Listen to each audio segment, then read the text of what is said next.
welcome back to Python Psycho. In the last video, we learned about if-else. In this video, we will be learning about for loop. A for loop is used to repeat a block of code for each item in a sequence, like a list, string, or a range. It helps run the code multiple times without writing it again. Let's understand through coding how it's done.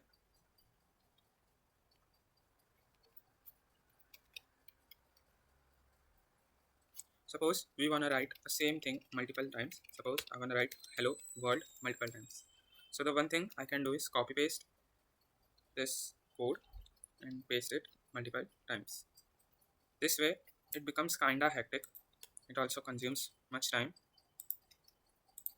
To avoid this problem, we can use for loop as well. So the syntax for for loops goes something like this. In if else we used to write if as a first word. Same goes for loop. We will write for as our first word. The next thing comes is a variable. This variable can be anything. I'm giving it an I. It can be a it can be a B, it can be a C. Let's go with I. Next, I will use the in operator and I will use the range function. Here we have to give the starting and the ending range. So here you can see start range and end range. So I will give the starting range as 1 and the ending range should always be one number bigger. That means if I want to run this code 10 times, I will give the range as 11. Suppose I want to run this code 50 times. So I will give the ending range as 51. If I want to run this code 100 times, the ending range will be 101. Now I want to print the same word multiple times. So let's see how does it looks. Control S to save the file. Let's save the file here. And to run the file, you can simply go run F5. So here you can see same word is printed 10 times. So you can say for loop is also used for repetitions. If you want to repeat a particular word many times, Next, for loop can be also used for numbers as well. Let's see how it is done. Suppose I want to write for I in range.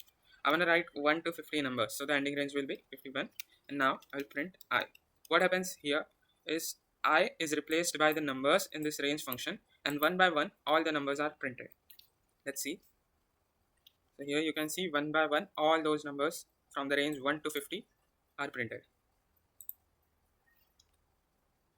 We can also use for loop for slicing or iteration.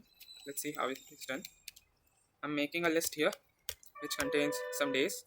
Let's do Monday. Let's change the list name to days. Monday, Tuesday, Wednesday, Thursday, Friday, and Saturday. So here you can see I have a list of days. We can slice this list as well. So this is how it's done. For I in the last two examples, we took range, but now we will write our list name, which is days. So here I will print.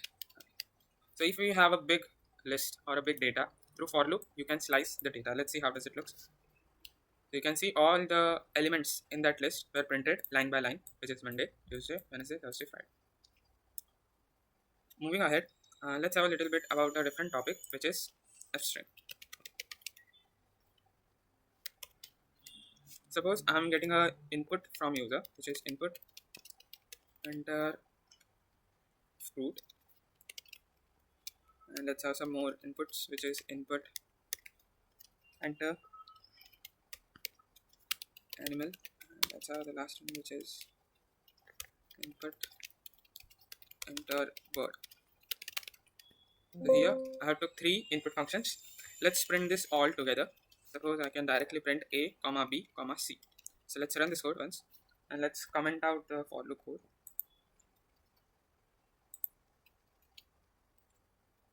So here it's asking me enter a fruit.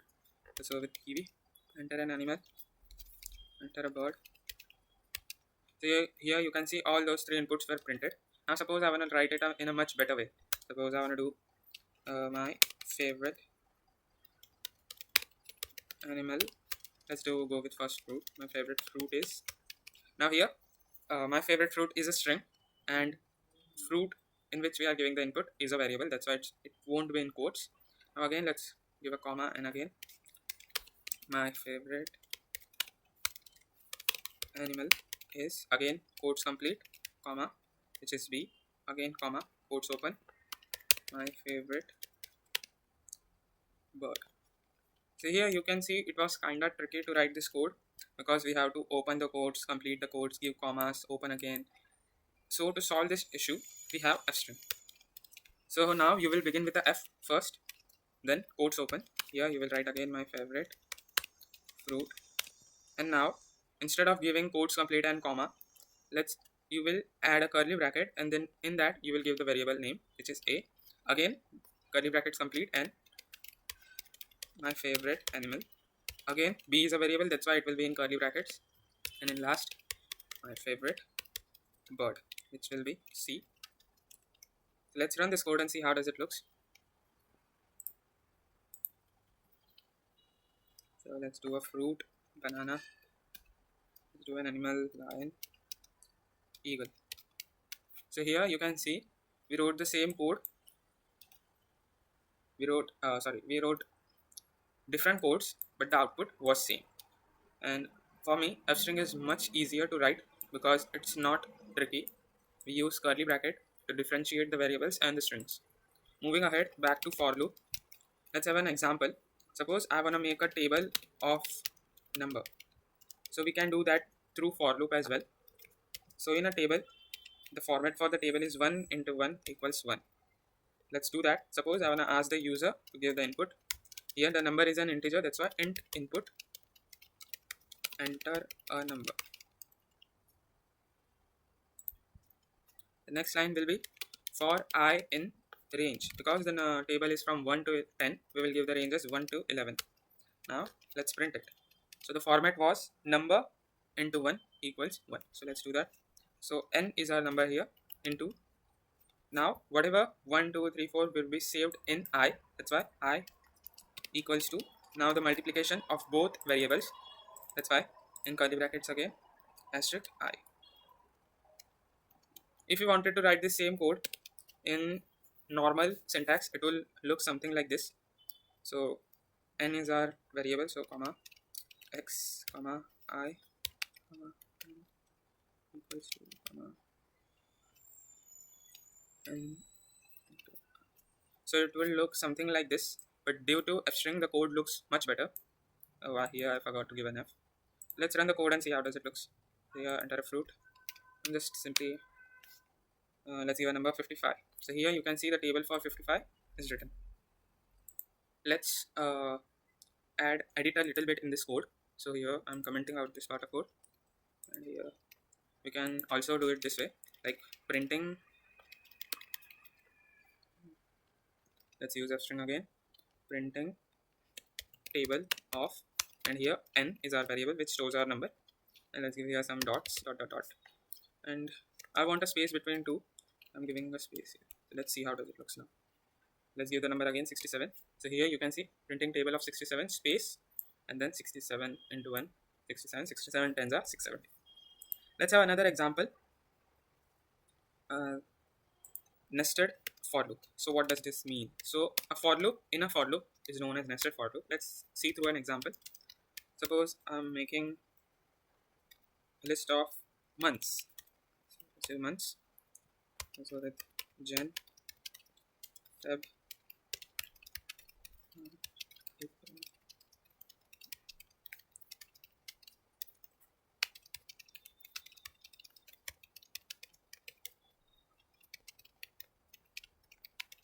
So here I have the list of months.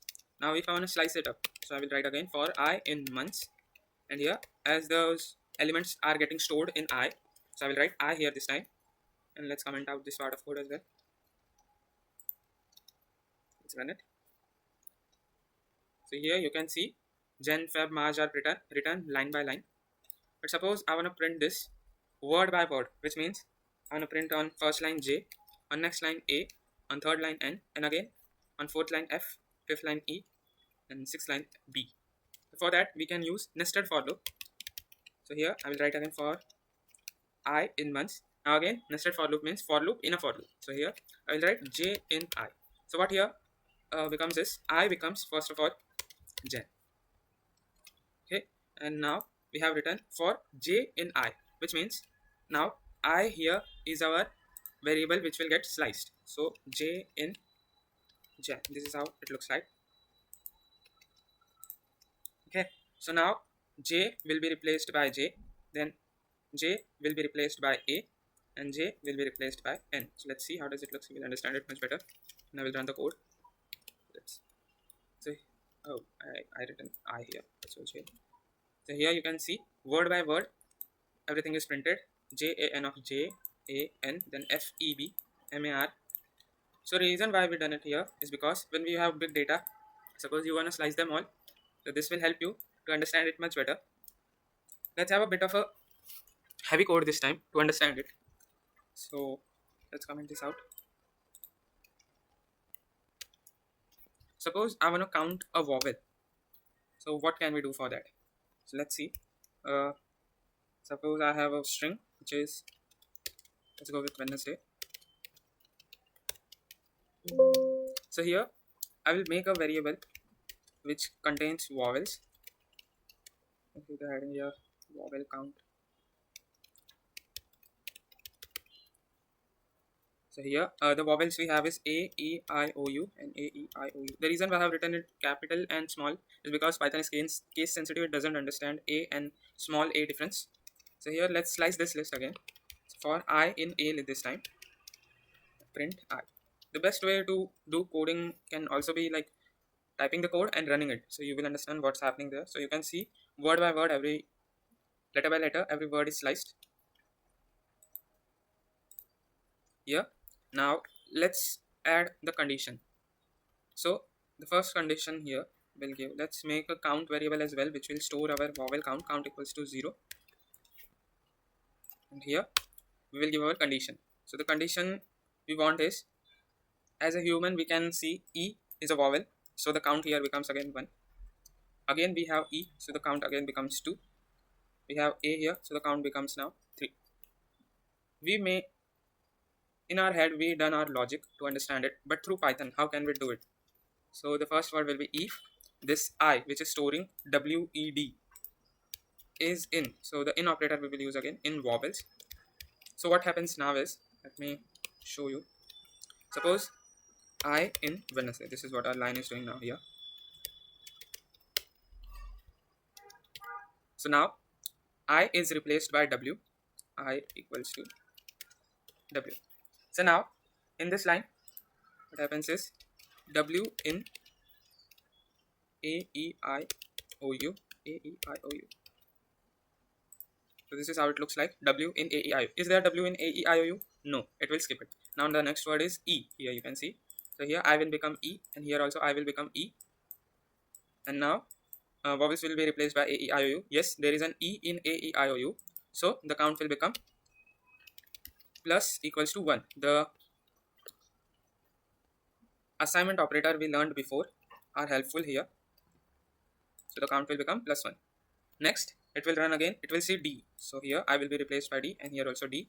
Now D in A E I O U. There is no D in A E I O U. Next is N. So here N again.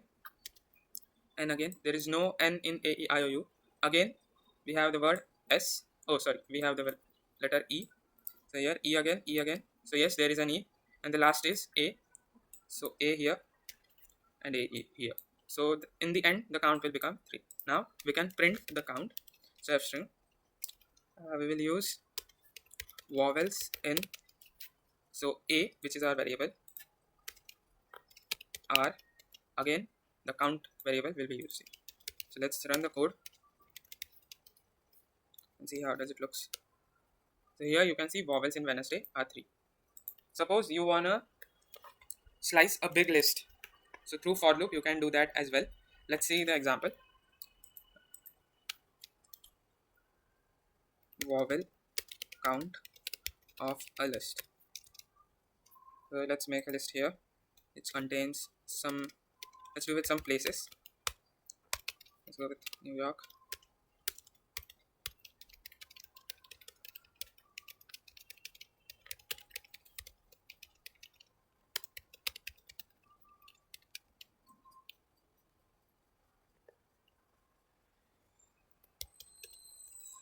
So here is a list of some places, and now let's slice them and also get their vowel counts. So here I will need a vowel variable again, A E I O U, A E I O U. Let's comment out this code as well.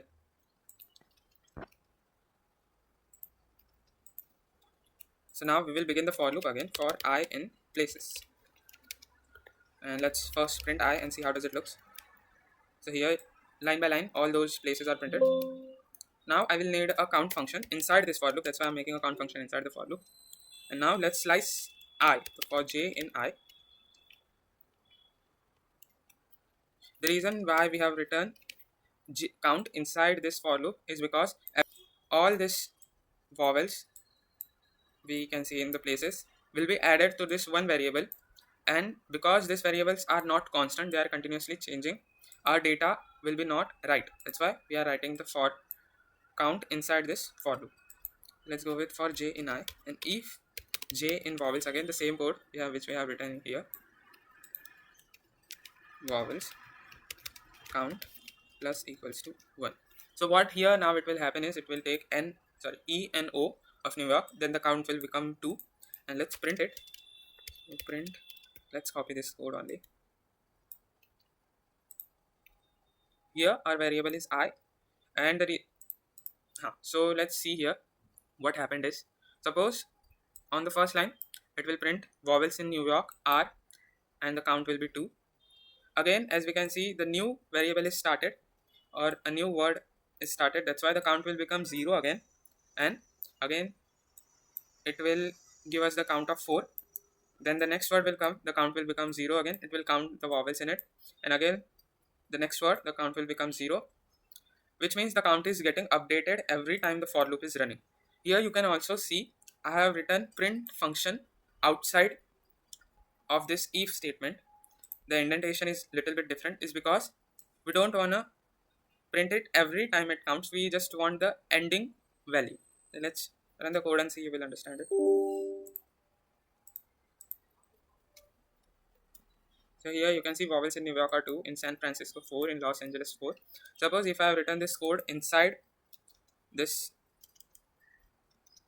if else statement, so let's see how does it look. So here you can see it is printing it after every count it gets. So this is what we don't want. This we want the end result directly. That's why we have written the indentation out of if statement. We can also do it out of if. So let's see. So this is how it looks when we do it in this indentation, which is second indentation. But if I do it in the first indentation, you can see we just get the last output. Let's have a little bit of another example. This can be a short example. Suppose I want to print some patterns here, so you can do that through for loop as well. So suppose I want to for I in range 1 to 11. Let's do 6 here, so it will run till 5. So here suppose I want to print a triangle, so I will use this asterisk and I will multiply it by I. So you can see the triangle will, let's comment this code out. So here you can see a triangle like pattern is printed. Let's add here printing triangle pattern. So through this you can also print that triangle pattern. Alright, you can also do a square, but to do a square you will need some variables here. Let's do that as well. Here I'm taking a variable as 5, and again let's print here printing a square pattern. And here you can also use, instead of giving spaces here, you can also use /n. It will give you the next line directly, so you won't have to write this code again and again through /n, or that problem can be solved. So here I'm using for I in range 1 to 6 again, and let's print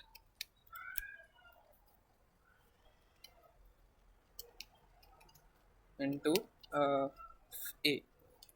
So here what it will become is, our A is 5, that's why the star will be printed 5 times, which is will look something like star star star star star, and it will print 5 times. So let's see how does it look. So here you can see it looks a little bit like a rectangle, so you can add space here and it will look much more like a square. Yes, you can see it looks like a square now. So this is how you can print pattern as well. You can also jump using for loop. So what does that mean? Basically, suppose I'm writing here for I in range 1 to, I want to write it till 100, so I will give the ending range as 101, and now I want to just write the odd numbers. Suppose, so here I will write 2 after this 101, and let's see how does it looks. So here you can see all those odd numbers are printed. I can also do it like 5. So here I will give the starting range as 0 and I want to jump it by 5. So here the range is 5 now. So here you can see 0, 5, 10, 15. You can also begin with minus values as well. So for I in range, suppose the last one minus 10 and I want to end it on 0, that's why 1 will be our last value. Print I. You can see minus 10, minus 9, minus 8, minus 7. So it basically like a reverse counting we are doing here. Alright, that's enough for today. In the next lecture, we will learn about while loop.